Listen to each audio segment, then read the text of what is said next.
prévenir et gérer les urgences et catastrophes sanitaires, le président de la République du Sénégal, Macky Sall, a inauguré aujourd'hui le centre des opérations d'urgence sanitaire en présence de son Excellence Souleymane Mounchigui, ambassadeur des États-Unis au Sénégal, du ministre de la Santé et de l'Action sociale, Abdoulaye Diouf Sarr, ainsi que du ministre d'État Eva Marie Coll Seck, ancienne patronne de la santé qui a porté le projet. Ce nouveau siège du Centre des opérations d'urgence sanitaire COUS, situé dans l'enceinte de l'hôpital Fann, est le fruit de la coopération entre le Sénégal et les États-Unis. Tirant les leçons de la gestion du cas importé de maladies à virus Ebola au Sénégal, le ministère de la Santé et de l'Action sociale avait impulsé la mise en place d'une structure permanente de coordination des urgences de portée nationale.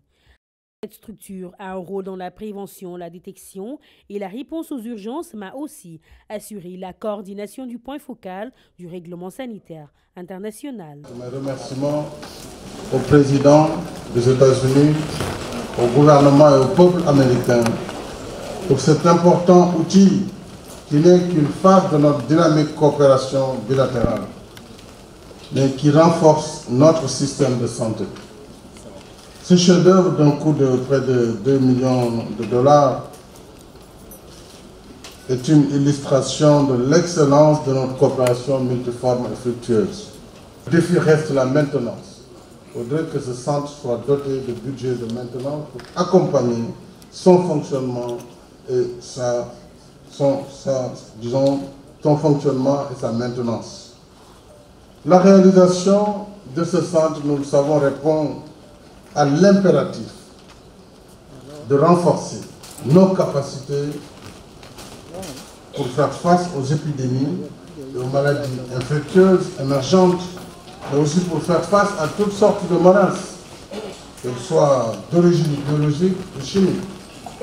Cette infrastructure va améliorer l'efficacité des dispositifs d'alerte et d'action établis par le Sénégal dans le cadre de la mise en œuvre du programme de sécurité sanitaire mondiale ou Global Health Security Agenda.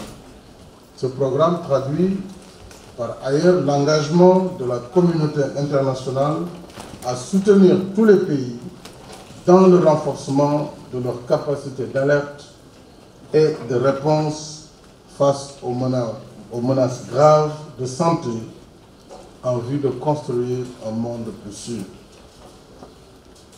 Mesdames et messieurs, l'épidémie Ebola qui a sévi dernièrement dans notre sous-région démontre à suffisance l'impérieuse nécessité de renforcer la résilience de nos systèmes de santé. D'un tel dispositif, avec cette crise vécue d'Ebola, notre pays a créé dès le 1er décembre 2014 le Centre des opérations d'urgence sanitaire en vue d'améliorer notre système de gestion des urgences sanitaires. La création de ce centre témoigne aussi de notre ambition d'instaurer durablement une culture d'anticipation pour détecter et gérer les menaces de santé publique avec efficacité et surtout avec méthode. Le gouvernement américain a investi près de 2 milliards de francs CFA pour que sorte de terre cette unité. De la défense pour la réduction des menaces que nous avons appelé ici DITRA des États-Unis d'Amérique est en partenariat avec votre ministère de la Santé depuis 2014 suite à l'épidémie d'Ebola dont on a parlé. De notre côté, DITRA travaille en collaboration, en étroite collaboration avec de nombreuses agences du gouvernement américain. Au XXIe siècle, avec la multiplication des voyages et l'intensification de la mondialisation, une faille dans la sûreté biologique d'un pays peut se transformer en menace immédiate pour la santé et l'économie des autres pays. Ainsi, il est donc impératif de poursuivre la collaboration, le travail d'équipe et la coopération internationale dans ce domaine.